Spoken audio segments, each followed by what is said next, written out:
Tolgo la giacca, mi fa la lastra, frattura la spalla, come aveva indicato il soccorritore tabaccaio, bravo, niente da dire, e mi impacchettano. Un mese impacchettato così con il tutore. Non vi preoccupate, sono un dipendente pubblico, non è un gran problema. Faccio un mese a casa, dopo un mese vado all'ortopedico, mi spacchetta e mi fa: adesso devi fare fisioterapia. Faccio: perfetto, prescrivermi le sessioni di fisioterapia. Fa: no, io ti posso prescrivere la visita fisiatrica. E cosa fa il fisiatra? Ti manda a fare fisioterapia. Faccio: vabbè. Andiamo dal fisiatra, 12 minuti di visita, 122 euro, 10 euro al minuto, come un giro in elicottero sopra Venezia, e mi prescrive la fisioterapia. E gli faccio: ma scusi dottore, ma una curiosità, perché 122 euro? Fa: 2 euro sono per la marca da bollo. Faccio: ok, ma non poteva fare 118 più 2, 120? Fa: sì, certo che potevo, sono 122 euro. Grazie. Mi mandano in palestra e il primo contatto che hai col mondo della fisioterapia è la coordinatrice, la grande capa della palestra, la riconosci perché c'ha il cardigan blu e gli occhiali che si aprono qua davanti, e ti divide. C'è una divisione tra solventi, quelli che pagano 40 euro 40 minuti, e i convenzionati 3,60 euro 40 minuti. C'è una bella differenza.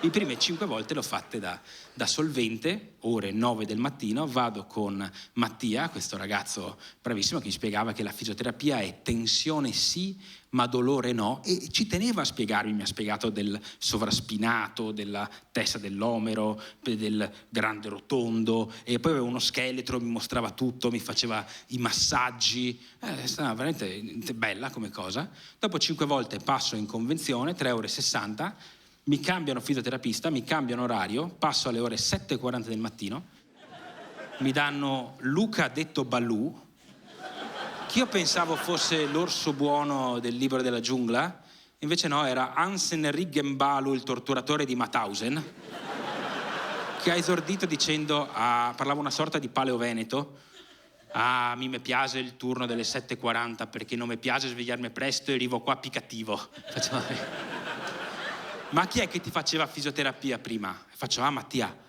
Mattia, ciaccoetta, io non ti parlo, io ti distruggo.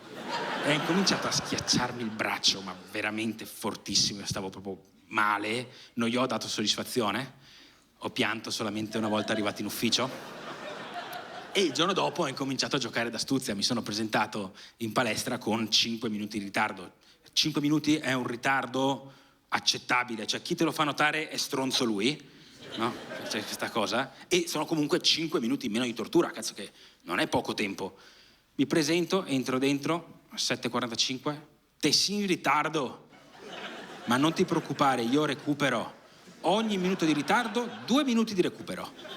E ha passato gli ultimi 10 minuti schiacciando, fa: vediamo se domani arrivi ancora in ritardo. Sono andato a casa, mi sono disperato con mia moglie, gli ho mostrato i lividi, ho pianto abbastanza. Lei mi fa: guarda Nicolò, sei un avvocato di 38 anni, lui è un fisioterapista di 25, vacci a parlare, digli che prima della fisioterapia prendi un antidolorifico. Il giorno dopo, gioco d'astuzia, mi presento in palestra ore 7:20, aspetto che arrivi Luca. Entra Luca, per intenderci è uno di quelli che apre le porte scorrevoli a calci. Arriva Luca, rimane stranito di vedermi già in palestra, e faccio: guarda Luca, mi fai veramente male, te lo dico, posso prendere un antidolorifico prima della sessione di fisioterapia? Fa: no. Faccio: perché no? Perché il dolore purifica. Vai in palestra, stellina. Come stellina? Non ero un avvocato di 38 anni fino a un minuto fa. Allora, andiamo avanti, cerco di farmi un amico, alla fine la parlantina un po' ce l'ho e cerco un po' di parlarci. Faccio: ma Luca, ma tu dov'è che hai studiato? Fa: io? Alla scuola Armando Diaz di Genova, la conosci? E a quel punto mette le mani in uno spazio tra la scapola e la schiena che io non pensavo esistesse, mi punta il ginocchio e incomincia a tirare così, come se dovesse accendere un fuoribordo. Pensavo di dover dire un tagliaerba fuori Venezia, però anche fuoribordo va bene. E fa, se te senti crack, non state a preoccupare. E faccio, perché? Perché sono assicurato. Cioè, grazie. Insomma, passa così, finisce la fisioterapia, mi dà gli esercizi da fare e mi fa, mi raccomando, a casa, quando fai gli esercizi non devi sentire dolore. Ricorda, tensione sì, dolore no. E faccio, ma cazzo Luca, ma sono 1 mese e mezzo che mi spacchi. Faccio, sì, io posso farti male. E faccio, perché? Perché mica ho studiato. Grazie mille.